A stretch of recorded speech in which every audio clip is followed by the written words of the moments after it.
Bueno, un poco como hoy. Me envió Susana una charlita que dio el negro hace, bueno, una charlita, no es es una charlaza, eh, que, Claro, que dio el negro en el 79 en Río de Janeiro y es extraordinaria.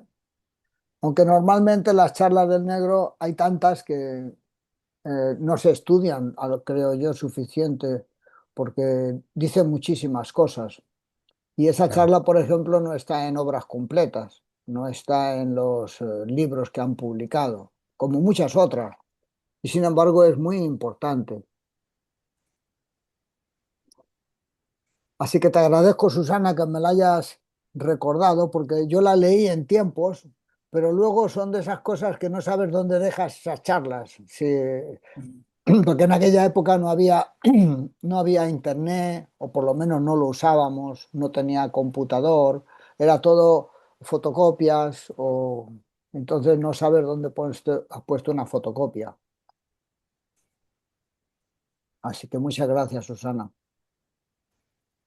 Hay que agradecerle al Alex. Es el Alex el que tiene el archivo. Bueno, él me lo pasó y yo me lo leí y yo pensé, digo, le voy a preguntar a Eduardo, que es un buen estudioso y buen amigo, y que me comente un poco esto del trasfondo psicosocial. Y entonces me lo respondió y me dijo, ¿es suficiente así? Y yo dije, no, Eduardo, sí, eso, no sé si es suficiente, pero lo que yo creo es que sería bueno compartirlo con amigos. Claro. Pero fue Alex, que es muy estudioso también. Pues muchas gracias, Alex, que guardas esas joyas en tu cajón.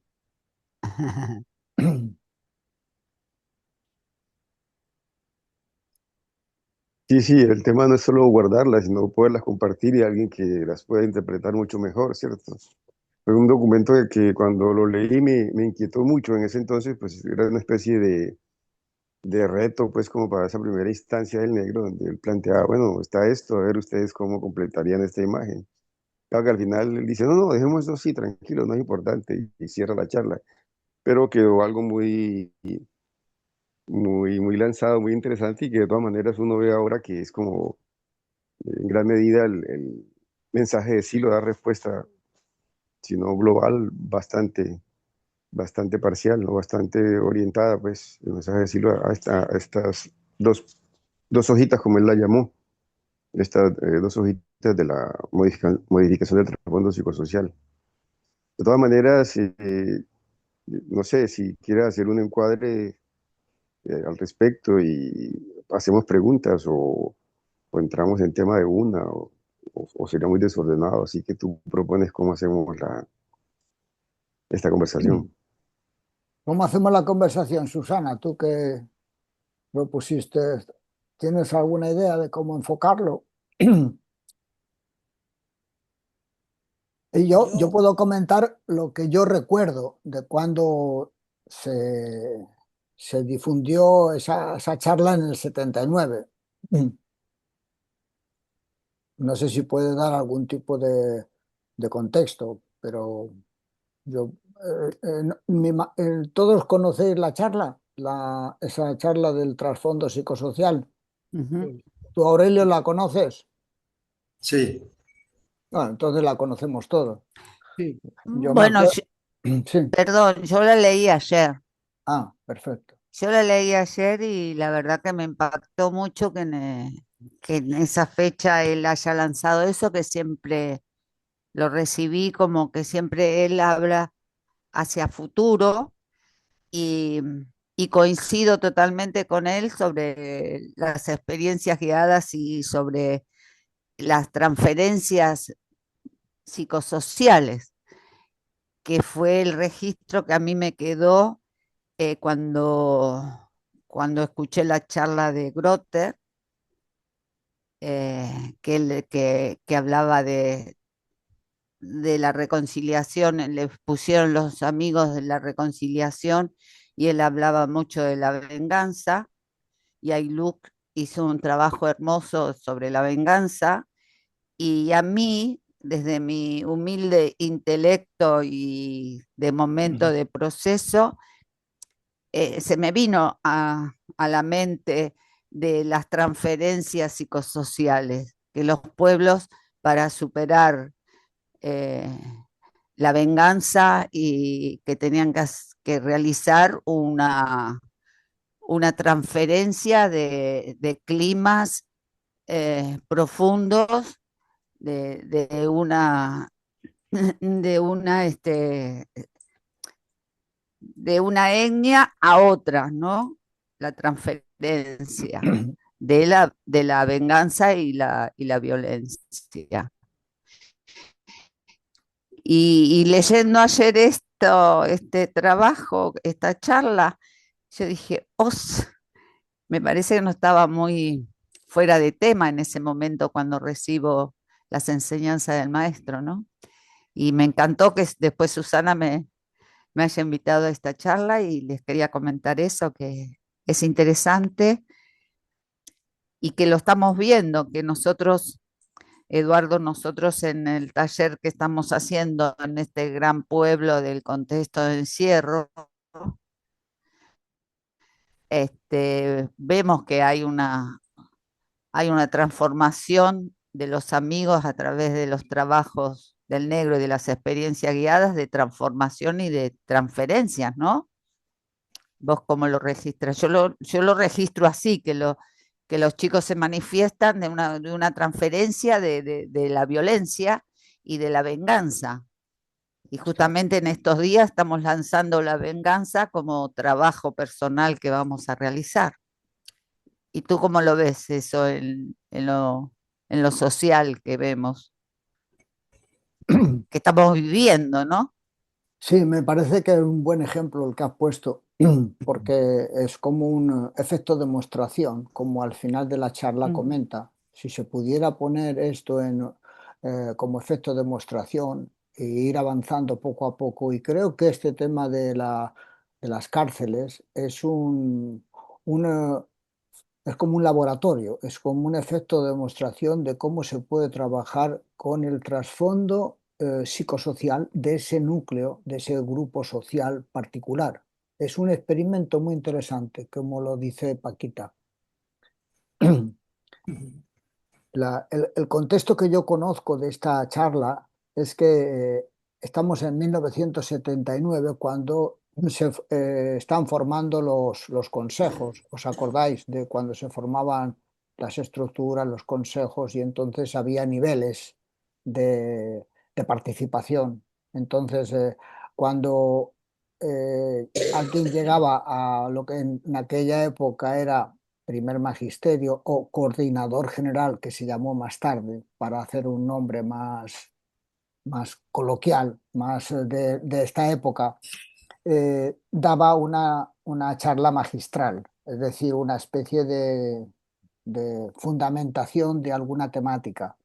Y, y creo que esta temática fundamenta algo que ya el negro quería hacer desde hace tiempo, porque si os acordáis, ya en el 69 él lanza el mensaje de la curación del sufrimiento y lanza el fenómeno Silo. Anteriormente no había el fenómeno Silo, eran grupos que había que trabajaban en bases, en campos, hacían distinto tipo de trabajos y lanza ese fenómeno en el 69. Y justamente, aproximadamente 12 años más tarde, él quiere lanzar otro fenómeno, que fue la misión, que primero se llamó Misión Luz Azul, que fue la misión de los 80, en donde era un equipo de gente que iba por el mundo dando conversaciones con el apoyo de la gente que había en distintos lugares. ¿Os acordáis de eso, no? Más o menos lo habéis vivido. Entonces, es el mismo proceso que trata de expresarse. Es como si hubiera un ciclo mayor y luego en medio van apareciendo otros ciclos de otro tipo de actividades sociales, políticas, culturales, entre medias, pero el ciclo mayor es un ciclo de, llamémosle, espiritual o ciclo más amplio, que se va expresando, que marca el contexto mayor. Y en el 79, antes de lanzar esa misión del 80, eh, un año antes o año y medio antes, él está preparando cómo lanzar ese asunto. eh, y lo hace con esta charla. Esta charla fundamenta cómo poder lanzar un fenómeno psicosocial que permita, al menos teóricamente, transformar el trasfondo psicosocial del mundo actual, de modo que los elementos negativos psicosociales que frenan el desarrollo del ser humano se puedan eliminar, o por lo menos que no sea eliminar esas resistencias que tiene el ser humano, como son, por ejemplo, el resentimiento, el odio, las guerras, todo ese tipo de sufrimiento y de dolor, cómo se puede ir superando. Entonces, para eso, él plantea esa modificación del trasfondo psicosocial, o sea, de las creencias que hay en distintas culturas, pero que actualmente están en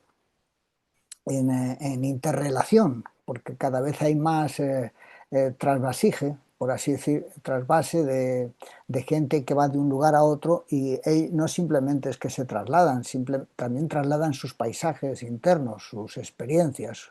Y claro, ahí se produce una especie de choque de placas tectónicas psicológicas eh, que son a tener en cuenta. Y él, basándose en las experiencias que ha desarrollado durante todos estos años en la psicología, de cómo funciona el tema de la representación, de cómo funciona el tema de la percepción, cómo funciona la conciencia, y las experiencias que hay de trabajos de transformación personal, como son las transferencias, basándose en eso, él trata de ver cómo lanzar una forma que se pueda adaptar a conjuntos mayores. Entonces, ahí lanza una serie de preguntas y de situaciones que debe haber para que eso pueda funcionar, y ver si es posible superar las resistencias que hay en el medio a que una forma nueva aparezca, porque hay una especie de conservadurismo siempre en las sociedades a que algo nuevo irrumpa. Hay una especie de rechazo o de resistencia porque es distinto. Entonces, bueno, él en esa charla trata de fundamentar cómo funciona psíquicamente. Y aunque no lo menciona, a mi modo de ver es el fundamento de lo que luego va a ser el mensaje. También años más tarde, porque si te das cuenta son varias rotas más tarde cuando se lanza en el 2002, pero ese 2002 tiene antecedentes, o sea, tiene otras rotas anteriores, ciclos de 12 años que están operando como un pasado, Entonces, yo a mi modo de ver, esa charla digamos, él expresa el planteamiento psicológico, cómo funciona para aplicarlo socialmente. Y Entonces, disculpa, Eduardo, entonces, tal como dices, ah, si te entiendo bien, el mensaje se puede interpretar o ver también del punto de vista del cambio, del trasfondo psicosocial. Exactamente, exactamente. Entonces, de hecho, por ejemplo, él, si te das cuenta, él modificó, limó aspectos de la mirada interna en su lenguaje, justamente para que hubiera el menor tipo de resistencias en los paisajes psicosociales, en el sistema de creencias. Limó lo más posible para que pudiera penetrar en las distintas culturas. Ujú. Esa era la cosa. No es que él quisiera ocultar cosas, sino que ciertas palabras, cierto tipo de expresiones podrían ser, llamémosle, hirientes o tensas para algún tipo de cultura. Entonces trató de hacerlo lo más, llamémosle, asépticamente posible, dentro de lo que él quería explicar. O sea, tampoco podía decir quitamos esto y quitamos lo otro y quitamos lo otro y al final te quedas sin nada, que es lo que nos dijeron en China. Cuando fuimos a China a difundir el mensaje, lo tradujimos al chino y lo pasamos a una editorial. Y la editorial, y se lo mandamos también a unos amigos que trabajaban en un ministerio de, no sé si del interior o en un ministerio, que tenía que ver con el tema de las ediciones. Entonces, nos comentaron que para que eso pudiera superar la censura, habría que quitar algunos capítulos, algunos párrafos, habría que quitar no sé cuál, para que te lo aceptaran, por así decir. Entonces, claro, había que quitar tanto que al final quedan 4 hojas, ¿sabes? Ya el mensaje es pequeñito porque está muy sintético y si empiezas a quitarle que si Dios es algo no seguro, que si este capítulo no me gusta, que si este de la guía del camino interno suena a que no se entiende bien, que la realidad interior eso te lleva por mal camino, que si no sé qué, al final te quedas con la tapa del libro. O sea, justamente porque hay ciertos sistemas de creencias o sistemas sociales, digamos, paisajes psicosociales que tienen resistencia a que entren otros. Un poco lo que está pasando también ahora en el control que quieren hacer tanto en Oriente como en Occidente para controlar todo el tema de la tecnología, que si los chips tienen no sé qué, que si los computadores, que si el Huawei es un modo de infiltración que te va a controlar, que es así, ¿sabes? Que si este sistema de inteligencia artificial no es seguro si lo utilizan algunos, pero no es seguro si lo utilizan los otros, ¿sabes? Ayer, por ejemplo, prohibieron a una inteligencia artificial en los Estados Unidos porque era peligrosa socialmente. Eh, claro, sin embargo, la competencia que hace más o menos lo mismo o similar no es problemática porque está controlada por el Pentágono, por en fin, se da lo mismo a otros niveles esta especie de tratar de controlar. Y bueno, en estas modificaciones que fue haciendo el negro de la mirada interna, creo que son pequeñas modificaciones, muy livianas, pero son modificaciones para tratar de que pueda ser, digamos, que no sea una resistencia a la comprensión del mensaje. Y bueno, eso es. No sé si responde eso a lo que tú decías, Lutz. Sí, sí, sí. Bueno, podéis comentar si conocéis el texto, las cosas que os llamen la atención, podemos ir conversándolas para no ser un discurso aburrido.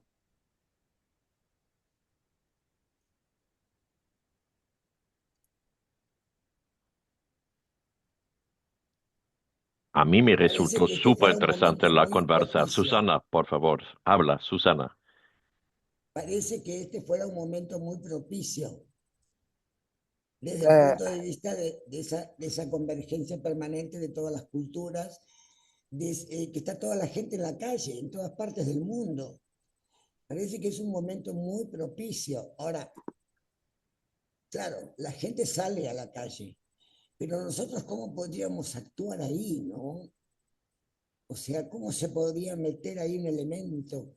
Porque está la gente necesitando como nunca el mensaje de Silo. Bueno, es lo que yo creo. bueno, mira, nosotros nos pasa un poco lo que nos pasa a todos, que uno quiere expresar las cosas suyas, pero hoy día eh, los medios de comunicación masivos, porque tú puedes hablar con tu vecina, puedes hablar en tu barrio, pero claro, no es una escala planetaria, no es una escala, o sea, que llegues a 1.000 personas, 2.000, 3.000 pues está bien, es interesante, pero si lo comparas con la población de un país, de un continente o del planeta, es insignificante, o sea, es muy poquito. Eh, entonces, para que se note, necesitas superar un umbral, una acumulación suficiente. Si te acuerdas, cuando se hablaba de la perfumería, se hablaba de que para un olor, una sustancia, se pudiera detectar, hace falta superar un tipo de umbral. Eh, y se decía que cuando 1 en 10.000 era el mínimo para poder detectar un, una- un olor, por ejemplo, una Sí, señal, sí, un sí. estímulo. Entonces, claro, en el planeta Tierra, para llegar a 1 en 10.000, tendrían que ser unos cuantos millones de personas para que se sintiera, para que la gente lo supiera. Entonces, no es tan sencillo, porque hoy día, si te das cuenta, los que emiten por la televisión, eh, son cosas que llegan a unos pocos miles o millones de personas. Pero lo que sucede, por ejemplo, en Italia, la mayor parte de las cosas no llegan a Argentina. Lo que pasa en Argentina, en Europa prácticamente no se sabe qué está pasando, salvo alguna cosa que los medios de acá empiezan a repetirla todos los días, ¿no? Porque son transnacionales, son sistemas políticos, eh, y que manejan esos medios de comunicación internacionales. Pero, por ejemplo, a China no llega, están controlados por otro tipo de sistema. A Rusia a lo mejor tampoco llega, Ujú. ¿sabes? Entonces, para llegar a nivel planetario, es otra historia. Por eso el negro, cuando lanzó el mensaje, lanzó una cosa como que se extendiera como humo debajo de las puertas, algo que penetrara suavemente, algo liviano, porque si no, no entra, porque hay tantas redes, hay tantas mallas que detiene cualquier cosa. Entonces tiene que ser un fenómeno muy gaseoso, muy suave, que pueda penetrar y que llegue a la necesidad de la gente, porque si no hay esa necesidad, si no hay esa búsqueda, no pasa nada. Entonces, como tú decías, de que ahora mismo se está necesitando, tú detectas esa necesidad, pero para poder llegar al corazón de la gente, a llegar a que ellos lo detecten, se necesita poder penetrar esas barreras, poder penetrar las barreras que incluso cada uno pone. Porque tú, por ejemplo, hablas con una vecina, está de acuerdo con lo que tú le dices, pero luego no hace de acuerdo a lo que tú le dices. Es decir, le gusta mucho lo que haces, pero ella no se mueve a hacer lo que tú haces. Entonces, ¿por qué? Porque ella tiene también unas barreras internas, unas dificultades. No sé si me explico. Ujú. Es Eh, entendible. Porque claro, tú hablas con mucha gente y dices, ah, muy interesante lo que hace, qué bien, qué fenómeno. Y él hace otra cosa. Entonces tú dices, bueno, no, lo que piensa, siente y actúa no está en la misma No dirección. están alineados. Exacto. O no están en la misma. Entonces, La- así es lo que pasa un poco, que no hay coherencia. Si no hay coherencia, hay un problema. La falta de coherencia, ¿qué hace? Sufrimiento.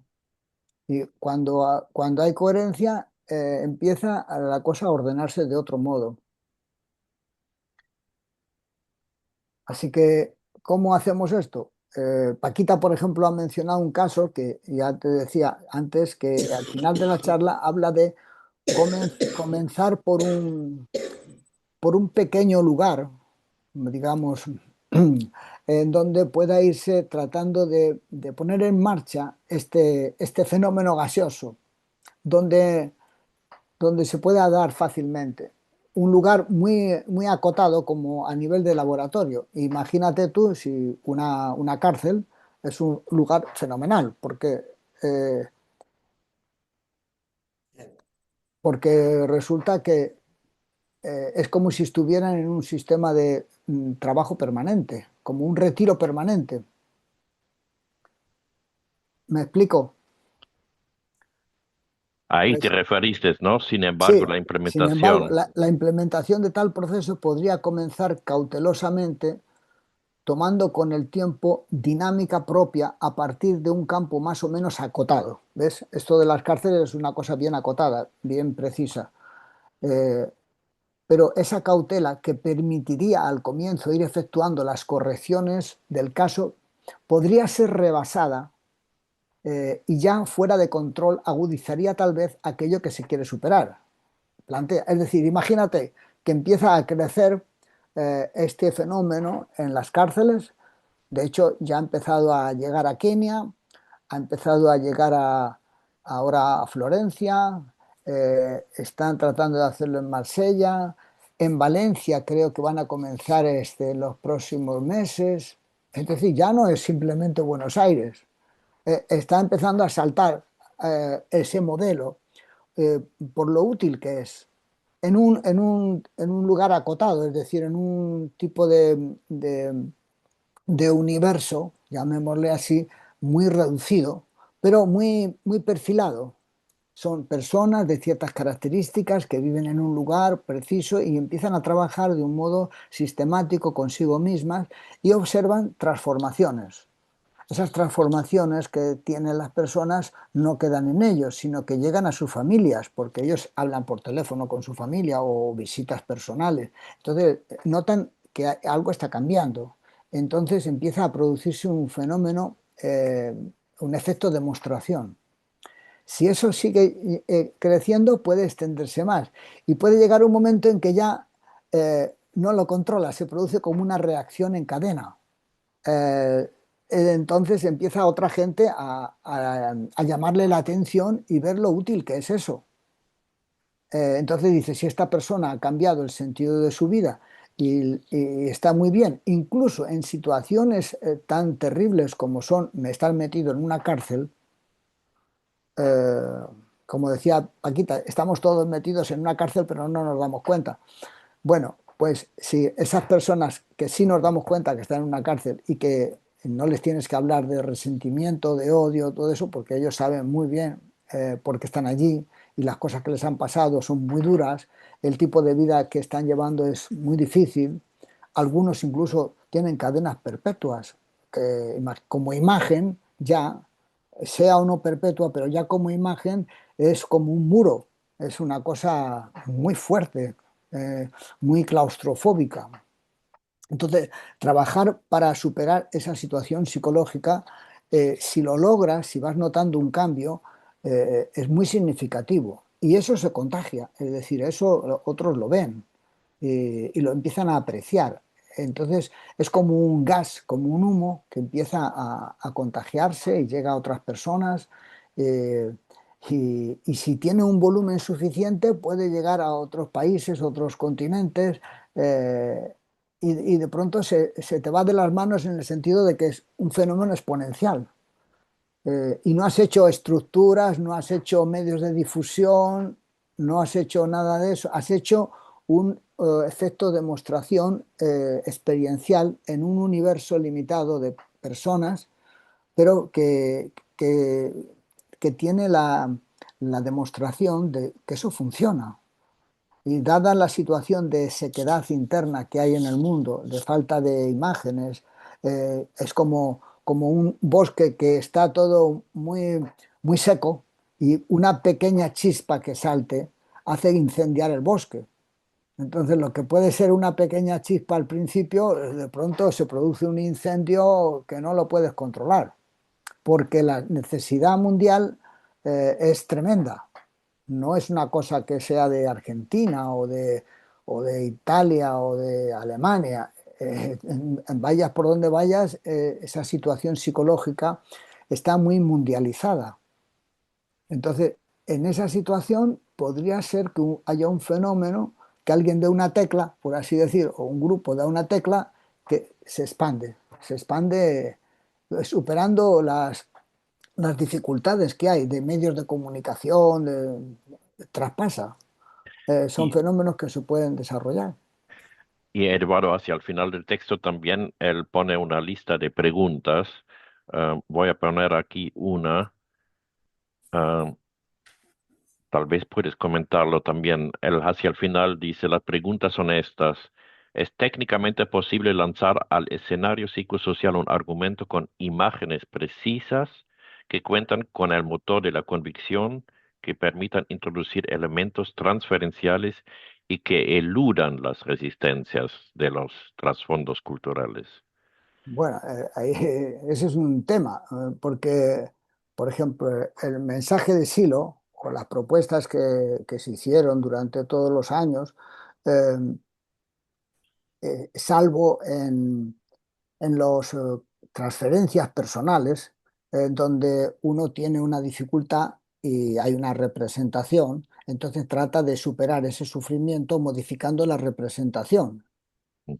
A nivel individual eso es posible. Incluso a nivel grupal, por ejemplo, con experiencias guiadas, podría ser. Pero claro, ¿cómo haces que la población del planeta haga experiencias guiadas? Te encuentras con una situación de escala. Entonces, lanzar un fenómeno como él, como lo dice, introducir un proyecto, introducir Un argumento Un con argumento. imágenes precisas. un argumento, introducir un argumento. ¿Qué sería un argumento? Eh, Dice, un argumento con imágenes precisas, eh, porque el mensaje tiene un argumento. Pero luego date cuenta que es libre interpretación. Entonces, de modo que cada uno va a poner las imágenes que le encajan. Eh, entonces, mientras que en otros momentos de la historia ha habido argumentos, ha habido relatos que tenían un tipo de imágenes. Es decir, como comenta y dice de un modo grotesco, pero dice, por ejemplo, no es lo mismo prometer un paraíso eh, que tú lo que prometes es un estado interno sin una imagen. Entonces no tiene la fuerza de convicción de la imagen, porque la imagen tiene mucha carga afectiva, mientras que un estado de ánimo es más difícil de mover. Son las imágenes las que lo mueven. Y, por ejemplo, en el mensaje no hay imágenes, no hay promesas de que si tú eres coherente vas a ir al paraíso. Falta el paraíso, falta o algo, un equivalente. Entonces, el mito probablemente es un relato que se va a ir construyendo en el tiempo en función de las imágenes que aporten la gente. Ujú. Es decir, no puedes ponerlo por anticipado, la imagen, porque frenarías el clima, frenarías. Entonces, las traducciones a nivel de imagen la irán poniendo los conjuntos humanos en función. Pero ¿qué tiene que ver? Porque me acuerdo que has comentado en otra ocasión el mito de Silo. Sí, pero el mito de Silo está todavía sin desarrollar. O Ujú. sea, está el germen, está ahí. Una persona o un ser que está en la montaña, que habla a unos pocos ante las dificultades de un régimen dictatorial, que le habla a las piedras, que da una enseñanza. eh, pero, ¿cómo sigue la película? Entonces, es como el comienzo. Pero, cómo lo entiende luego eso en cada cultura? Ese fenómeno. Entonces, los paisajes de formación o culturales de esas culturas, de otros lugares, van a ir transformando esa historia a su modo, a su modo. Entonces, por eso él no hizo un relato mítico, porque no puede hacerlo, porque son la gente la que acompaña. Imagínate, en 2000 años, cómo se fue transformando el cristianismo. Al principio, bueno, lo que nosotros ya conocemos ahora mismo ya es lo que han hecho en el transcurso de 2000 años. O sea, una cantidad de modificaciones y de relatos y de historias Tanto es así que tú conoces la historia del Cristo de María Magdalena, de la Virgen María, como si fuera una película de Hollywood, con un detalle fantástico. Y sobre qué, llamémosle, verdad histórica está eso, pues no hay. Son relatos que se han ido sumando, historias que se han ido sumando, como las que aparecen en la Biblia. La Biblia está llena de relatos de ese estilo, que durante muchos miles de años se han ido incorporando y dándole su plasticidad, pero las han ido dando distintos personajes. En la Biblia, por ejemplo, te encuentras que no hay un fundador de la Biblia. Ha habido distintos profetas, distintos tipos de personajes que cada tanto aparecen y van indicando y, distinto, dando impulsos a esas historias y van introduciéndose. Y es una especie de mezcolanza de distintas culturas que están ahí metidas. Por poner un ejemplo, ¿no? Entonces, en esto pasará algo parecido, con lo cual los elementos que tiene el mensaje son los mínimos, eh, de modo que luego cada uno lo va a ir, como en la libre interpretación, va a ir poniendo las imágenes que le parecen más adecuadas. Imagínate en la Polinesia o en China o en el sudeste asiático, cómo se va a interpretar todo eso de acuerdo a sus paisajes, de acuerdo a su sistema de imagen que tienen. Imagínate dónde está ahora Aurelio. Aurelio vive ahora en Tailandia y allí seguramente que la cultura de la gente, las creencias son muy distintas a donde vivía antes. ¿No, Aurelio? Realmente. Sí, sí. Entonces, Otra cultura, realmente. entonces cuando llega la señal esta, ellos lo van a traducir de acuerdo a su paisaje. Si ya le das la imagen ya de cómo tiene que ser, le dificultas la entrada. Mm. Ujú. Eso, Hay una eso cuestión que quisiera... Ah, dale, Paquita, primero las no, damas. perdona.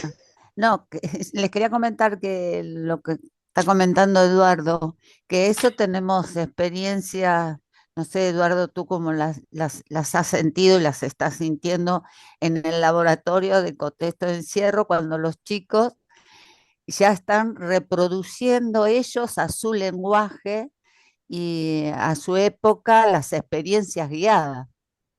¿No, Eduardo? Que nos quedamos estupefactos porque ellos, de una experiencia guiada que le presenta Eduardo, ellos luego la interpretan con otras imágenes y nos llevan a una experiencia guiada nueva. Entonces, que están jugando ellos con sus imágenes y son chicos jóvenes, que es lo que se viene, ¿no? Siguen la regla de la experiencia guiada, pero con su lenguaje Así y, es, y con y claro, con su cultura. así es. Sí, Eh, es eh, un ejemplo claro. es claro. Y ellos interpretan y y lo dicen y se lo dicen a los demás participantes. Y entonces la presentan ellos experiencia guiada del enemigo. Y ellos ya hacen su experiencia guiada y es fantástico. Y yo quedo alucinada. Y creo que es así, va por ahí, ¿no? La cosa, Eduardo. Yo creo que sí.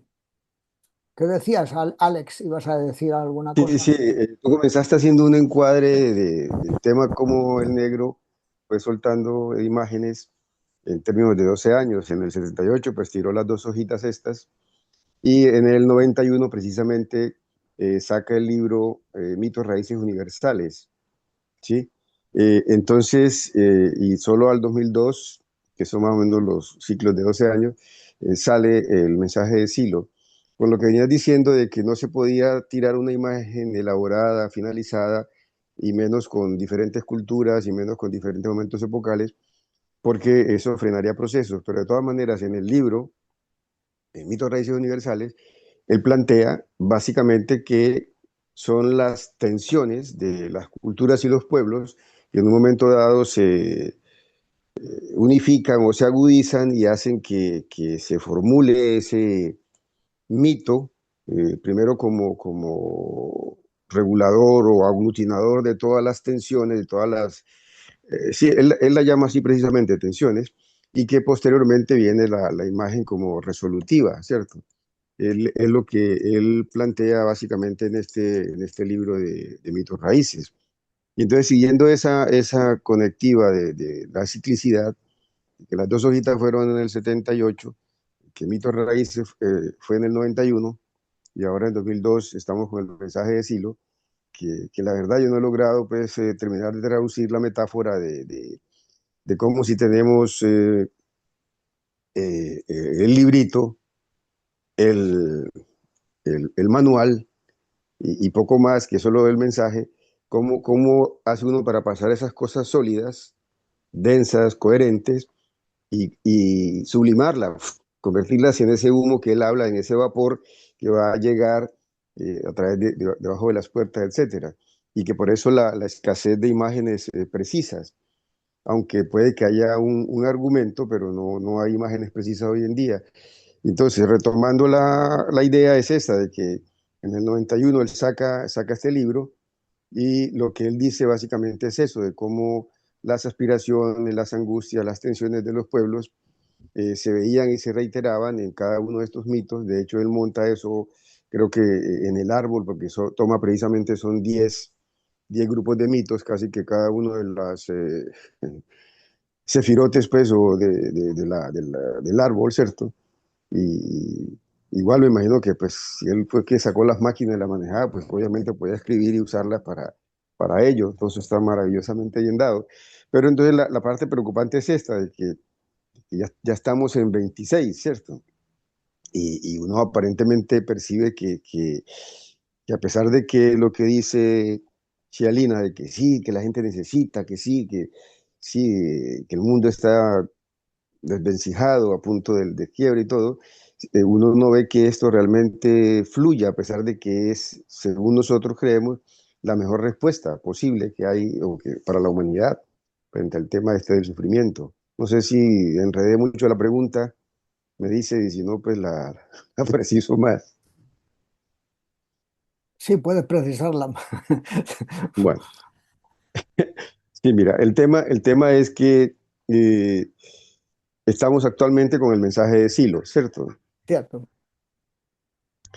Que en la explicación que tú dabas, en el encuadre que dabas histórico, dices que en el 79 salen las dos hojitas, que es la modificación del trasfondo psicosocial. En el 91 sale el libro, Los mitos raíces universales, y en el 2002 se lanza el mensaje.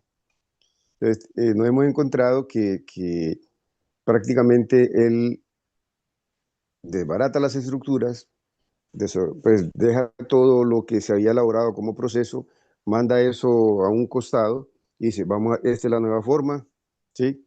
Obviamente no la pone como algo imperativo, porque de hecho primero él se desmonta de la estructura, él se desmonta del magisterio, él se desmonta de todo y simplemente se queda con eso, ¿cierto?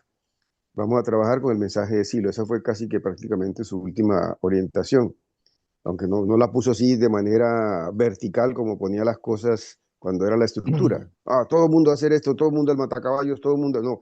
Aquí era una cosa más suelta, más cierta, más de sugerencia.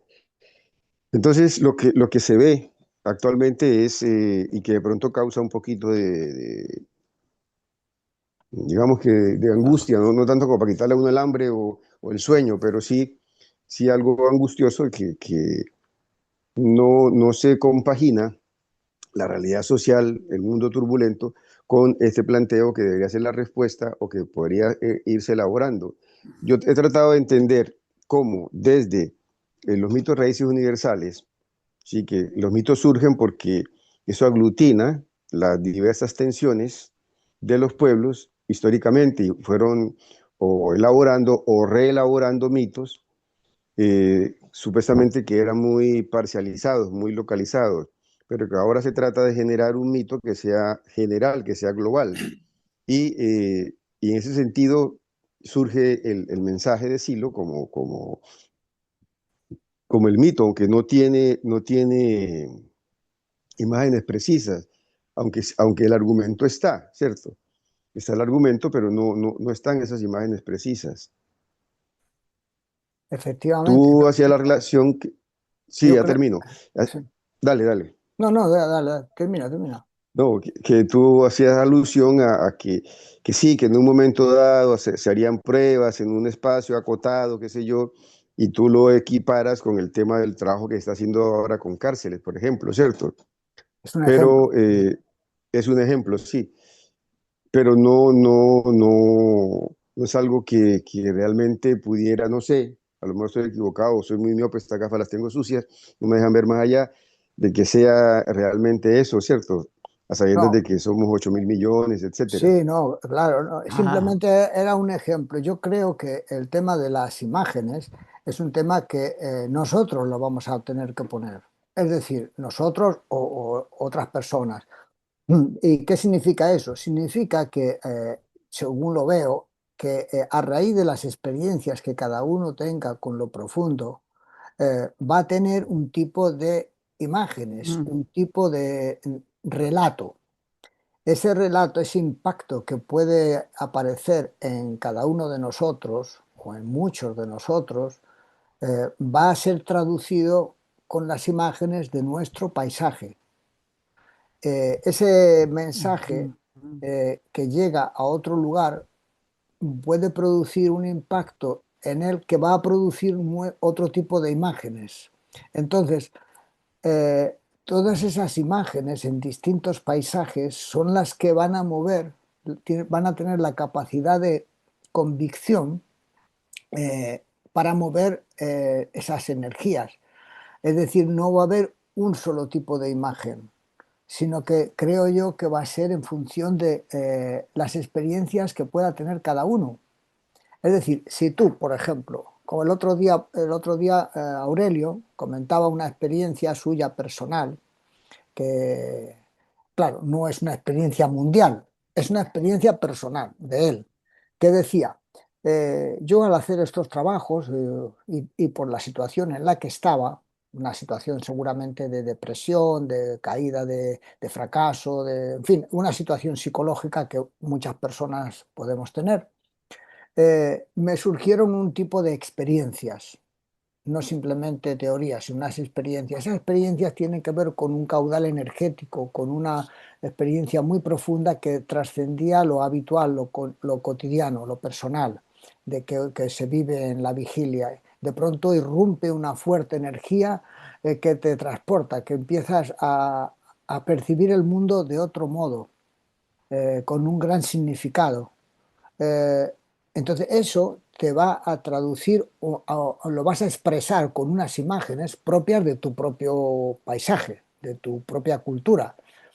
Pero el motor que ha producido eso, esa experiencia, cuando tú hablas de esas imágenes, en el modo de transmitir la experiencia, tú transmites el estado de ánimo. Es decir, es distinto cuando tú hablas de una experiencia con carga a cuando hablas de una experiencia sin carga.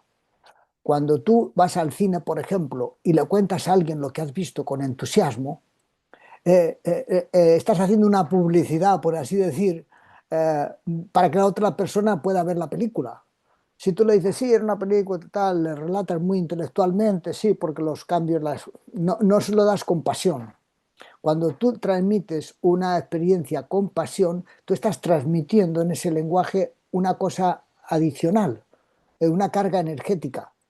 Entonces, esa imagen que tú pones va acompañada con una carga energética fuerte. Entonces, yendo al caso del mensaje, si una persona practica el mensaje, tiene un cambio profundo en su propia vida, tremendo, cuando él hable con su medio inmediato, con su familia, se lo va a decir no como una charla cotidiana más, no, se lo va a decir como algo que le está transformando, algo que le está generando. Entonces, claro, eso impacta en el paisaje de su familia o del otro, o de su medio inmediato, de un modo más intenso que si fuera un relato más de tipo intelectual. No sé si me explico. Entonces, esa especie de, de carga energética llega a los demás, se expande.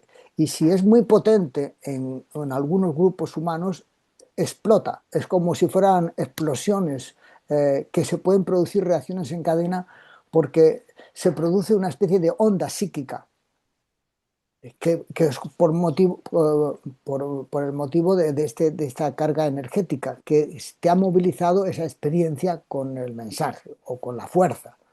Entonces, cuando el otro día, por ejemplo, Aurelio relataba la experiencia que él tuvo, la gente que lo ha visto ha notado que es diferente cuando tú relatas una experiencia que te ha impactado, que te hace llorar, que te emociona, que se te quiebra la voz cuando hablas. El otro lo siente, el otro siente que tú estás hablando con una verdad, de una experiencia, distinto a cuando tú lo relatas de un modo mucho más intelectual, mucho más académico, pero no tiene la motivación, el esfuerzo, la carga efectiva. No sé si me explico.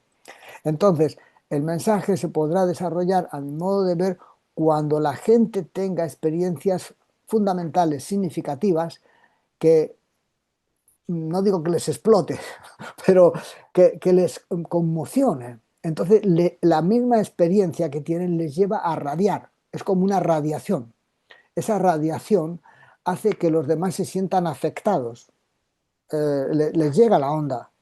Entonces, si el otro está en resonancia, si el otro hay necesidad, dijéramos para entendernos, tiene una necesidad, él va a decir, ah, esto que me cuenta él, a mí me vendría muy bien. Entonces él es como una esponja, abre las puertas psíquicas para que llegue esa señal, no como un dato simplemente intelectual, sino que llega como un impacto emocional. Es como si hubiera una transferencia energética. Es como si al relatar tu experiencia, el otro la va siguiendo y en realidad estás introduciendo una experiencia guiada en el otro. Es decir, tu relato está penetrando en su psiquismo de un modo muy intenso. Entonces, de ese modo, el mensaje a través de las experiencias que tiene la gente se puede radiar. Y resulta que uno, cuando relata sus experiencias, pone imágenes. Esas imágenes son las que van a ir armando un relato. Son imágenes que traducen esa experiencia. ¿Entiendes? No sé si se explica lo que quiero decir o es algo muy enrevesado. No, está bien, está bien. No, yo lo entiendo, Eduardo. Es más, mi punto de vista, por ejemplo, con respecto al mensaje, creo que el mensaje, es decir, aquí en esta charla en negro, al final incluso duda de que si lanzar el argumento que pueda cambiar el trasfondo psicosocial en este momento parece que no lo veía muy adecuado, ¿no? Pero lo plantea como curiosidad, ¿no? Intelectual y tal. Luego, incluso en otra charla, ahora no recuerdo si también fue en Río de Janeiro o en México, él habla también en un momento dado de que duda, dice, no sabemos si es mejor que cada uno descubra por sí mismo. Sí, sí, sigue, sigue. Y lo deja como al final de esta charla, de transformación del trasfondo psicosocial. Lo deja también como, bueno, no sabemos qué es lo mejor. Entonces, yo creo que cuando ya lanzó el mensaje, que ya no solamente era la mirada interna, sino que era el libro, las ceremonias y el mensaje ya más completito, ahí ya el negro lo que estaba lanzando era lo que en un momento también se le comentó a Enrique Nassar, de que de aquí o de un sitio saldrá el mito. El mito es el mensaje para mí.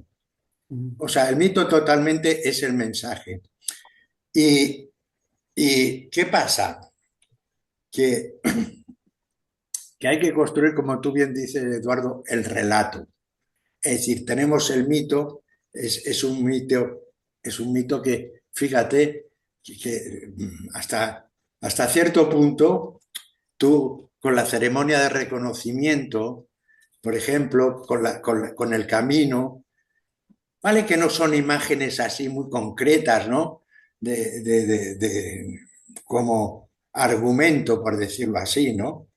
como el cielo de los cristianos, ¿no? Por ejemplo, pero sí que te pone, es decir, te va dando como unas pautas, te va dando unas pautas, ¿no? No sé, en la ceremonia de reconocimiento, ¿no? El buen conocimiento lleva a la justicia. Bueno, eso es casi como un dogma. Es decir, ahora, él lo dice, es decir, aquí está el mensaje, está el mito, pero uno lo tiene que experimentar. Es Ujú. decir, y nos encontramos ahora en un trasfondo psicosocial, es decir, en cualquier parte del mundo, porque estamos conectados ahora, como dice la charla, con la tecnología, un objeto, aunque no se hable el mismo idioma, no se hable el mismo lenguaje, un solo objeto tecnológico nos mantiene comunicados, ¿no? O sea, transmite. Entonces, yo creo que en este momento lo que hace falta es construcción del relato. El mito está en el mensaje. El mensaje, para mí, es el mito nuevo. Es un mito que va en contra de ese trasfondo psicosocial, que si nos ponemos a examinar cuál es el trasfondo psicosocial que uno incluso ha tenido o tiene ¿eh? en su mente o en la sociedad, pues como antes comentaba la Paquita, la violencia, es decir, la venganza, la violencia, o sea, vivimos, o sea, el trasfondo psicosocial que hay es de mucha violencia. Ujú. ¿Y qué es lo que está proponiendo el mensaje? Está proponiendo un nuevo mito, el mito de la no violencia, el mito de solidaridad con los demás, de ayudar al otro, de evolucionar, o sea, todo lo que va en contra del momento actual, que es un momento bastante irracional encima. Así que yo lo que opino es que poco a poco, por propia experiencia, nosotros vamos a ir montando ese relato. Ese relato que irá avanzando, ¿eh? Y que como nosotros nos vamos a ir reconociendo en el relato entre nosotros, porque nos reconocemos de que lo que el otro dice a mí me resuena, es decir, yo también lo siento, nos vamos reconociendo. Habrá gente que aunque no estén ahora aquí con nosotros, también lo reconocerán a futuro, cuando nosotros ese relato lo comuniquemos. Así Ujú. que yo creo que ese es nuestro trabajo, es decir, un poquito eso, transmitir nuestro propio relato, que eso es lo que va a construir el relato general, ¿no? Del mensaje. Bueno, eso es mi opinión, ¿no? Y de que el negro lanzó en el momento oportuno el libro, las ceremonias y el camino, ¿no? O sea que yo creo que lo fue haciendo muy inteligentemente. Así es.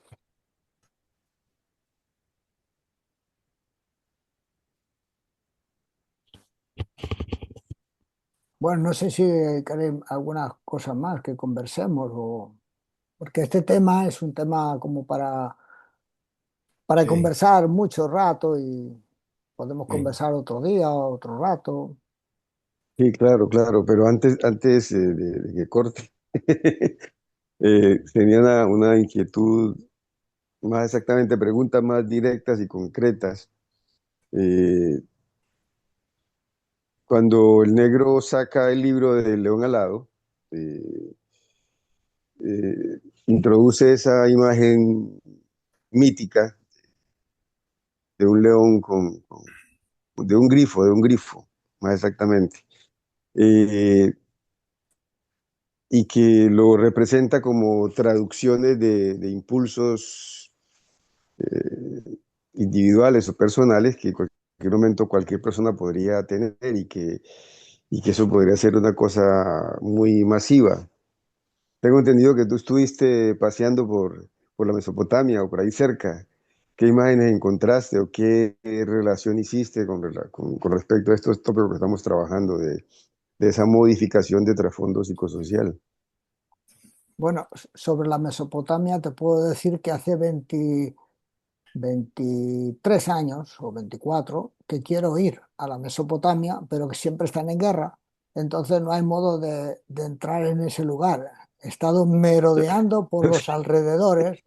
Ah, He estado en Egipto, he estado en Israel, en Siria, en Turquía, en Irán, pero en la Mesopotamia me gustaría hacer una visita a esos lugares que según he leído de los mitos son muy interesantes, aunque lo que quedan ahora son el aire, porque, porque los sigurat y los templos, eso quedan montones de tierra, restos de ruinas, porque esa cultura era una cultura de barro, de cerámica, y mucho de eso está destruido, quedan restos en los museos, pero las atmósferas, el lugar, la geografía, la gente que vive en el sitio seguramente tiene herencia de esos restos antiguos, pero no te puedo hablar directamente porque no he estado en la Mesopotamia, digamos, en la Baja Mesopotamia, en el Éufrates y el Tigris, de la zona de Bagdad, de las antiguas ciudades de Babilonia, etcétera. Así que está pendiente un viaje a esos lugares.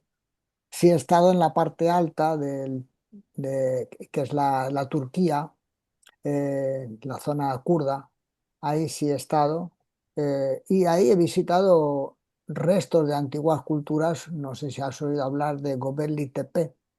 Es una Sí, antigua cultura de hace 11 o 12 mil años, que se ha descubierto en los últimos años y que son eh, estelas, son construcciones escultóricas que hay en distintas colinas. Allí le llaman tepe, tepe es colina. Gobelli Tepe es la colina de Gobelli.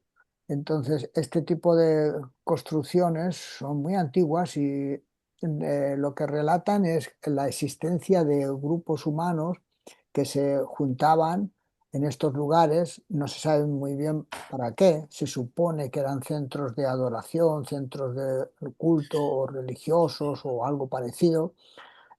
No hay construcciones de casas, sino más bien son centros como de reunión. Y eso es lo que yo he podido observar, que son lugares donde hay restos muy antiguos de antiguas culturas, mucho antes de lo que se suponía que eran los comienzos de las ciudades. Más tarde aparece otro lugar que también en Turquía que se llama Çatalhöyük, donde es un lugar que tiene ya aproximadamente un lugar habitacional de aproximadamente unas 1000, 2000 personas que vivían en una especie de zona urbanizada, bueno, urbanizada, digamos, casas pegadas una al lado de la otra, pero ya son lugares de habitacionales. Mientras que este de Gobekli Tepe es de aproximadamente 4 o 5 mil años antes de Çatalhöyük, que es de 6.000 antes de esta era, o 7.000, y, y que no se sabe muy bien, y han descubierto solamente un 10%, según dicen, de las cosas que tienen que excavar, porque hay las excavaciones que se hacen una parte y luego dejan para las siguientes generaciones que tienen tecnologías más modernas el descubrimiento y el avance de nuevos yacimientos arqueológicos. Entonces, no saben qué van a encontrar ahí, pero parece ser que hay ese tipo de construcciones de hace 11 o 12 mil años, había más, y las están empezando a descubrir. Entonces, el problema que hay es que no se sabe qué significado tienen. Hay especulaciones, se supone que eran centros de reunión, porque claro, para reunir esas piedras que son toneladas, hace falta el esfuerzo de no una persona, sino de muchas personas, un esfuerzo colectivo, un trabajo en común que permitiera ese tipo de trabajos, y lo harían con una finalidad, con algún tipo de interés. social en aquella época. Entonces, no sé exactamente. En el libro del León Alado hay cita de un tal Ténetor que desaparece en la Mesopotamia. No se sabe quiénes son Ténetor uno ni 2 ni 3, si son imágenes de proceso o son personas a las que se refiere, son todo hipótesis. Pero menciona que en la Mesopotamia aparece un tipo de pájaro, como tú dices, un grifo, en el cielo como señal de un cambio. Entonces, ¿qué es eso? Yo no lo sé, no lo sé. Pero parecería que a nivel de trasfondo psicosocial, en los sueños, en la imaginería, ah, en los sueños empiezan a aparecer los cambios de la época. Entonces, son los primeros señales que van apareciendo en los psiquismos. Eh, pero yo no sabría decirte en qué momento de proceso estamos, porque el mito que actualmente, digamos, más preponderante es el dinero. No es un grifo, ni es un león alado, ni es la paz interior, es el dinero.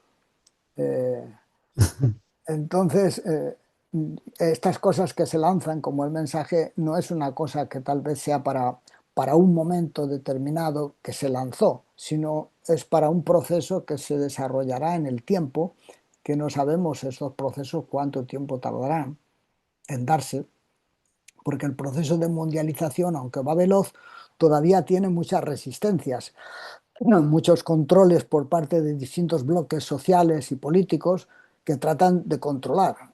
Están como tirando uno de un lado de la mesa, del mantel, otro del otro, y van a tirar la mesa al suelo y va a ser entre un desastre. Pero estamos en ese proceso de desgaste y de probablemente de cambio de creencias. Pero todavía el dinero sigue siendo, está muy arraigado como un valor central. Eh, Hay una frase que he leído hoy que dice, no sé quién la dice, pero dice que el camino a la felicidad pasa por las tiendas.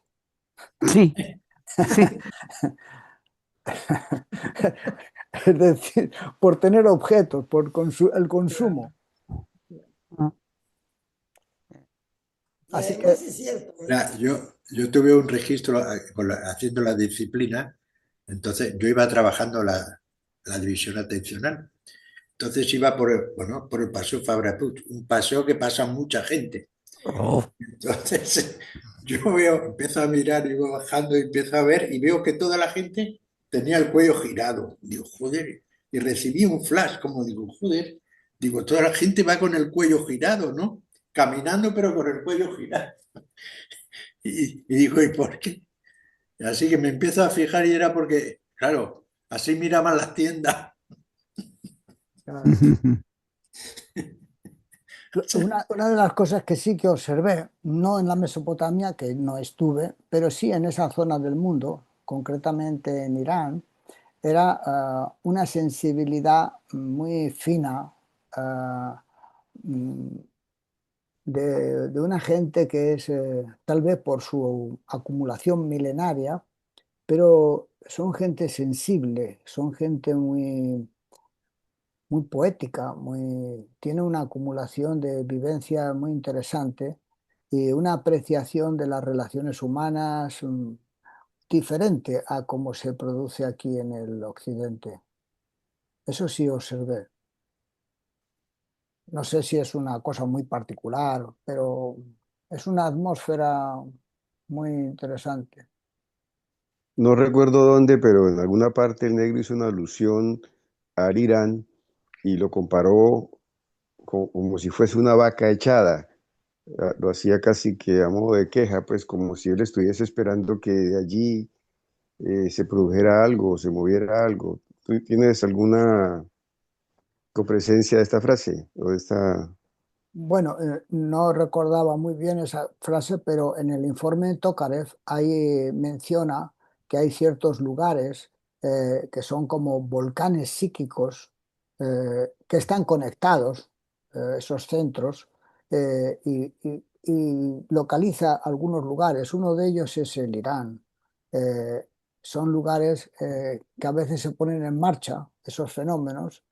También menciona el Aconcagua, los Andes, lugares desde los que de vez en cuando aparecen como fenómenos muy extraordinarios, como si las montañas, ciertas montañas, fueran la expresión o la alegoría de fenómenos internos. Y, y en Irán, date cuenta, mira lo que pasó en el 79, esa revolución islámica que sigue todavía, que lleva ya 47 o 50 años, en donde hay todo un fenómeno profundo del chiismo, que a su vez es un fenómeno antiguo. O sea, el chiismo es una escisión del Islam que proviene de un paisaje anterior al Islam, viene del mundo mazdeísta, zoroastriano, es decir, ahí hay un fenómeno que está irradiando y todo lo que aparece encima, sea el Islam o sea lo que sea, tiene esa especie de fuego interior que lo deforma. El sistema de imagen lo va deformando y, y no se tapa, está radiando. Entonces podría ser que ese sea un fenómeno interesante. Claro, los medios de comunicación, tal como te lo cuentan aquí en Occidente, te lo deforman, te lo hacen de un modo muy particular. O sea, no tienen una visión ni mítica, solamente se ocupan de si es negocio o no es negocio, si hay petróleo o no hay petróleo. O sea, no va mucho más allá.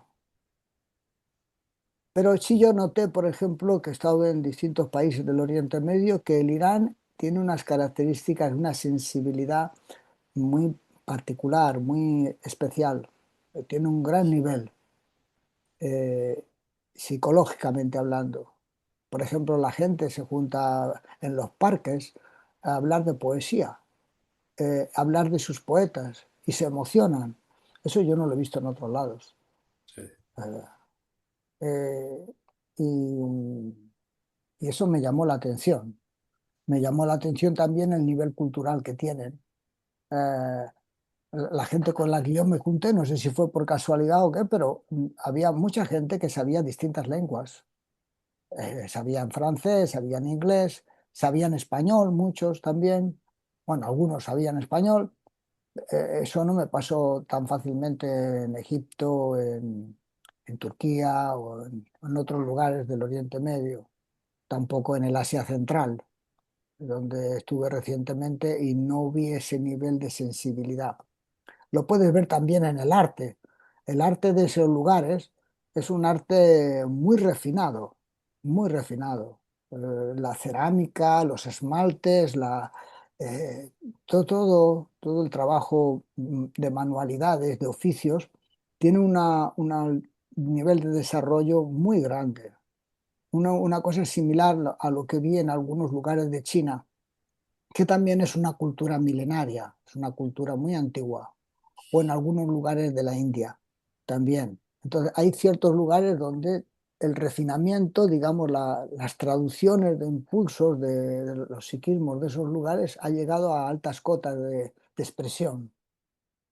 Y en Irán es uno de los lugares que yo he visto.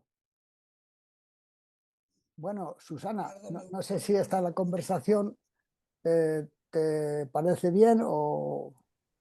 Lindísimo.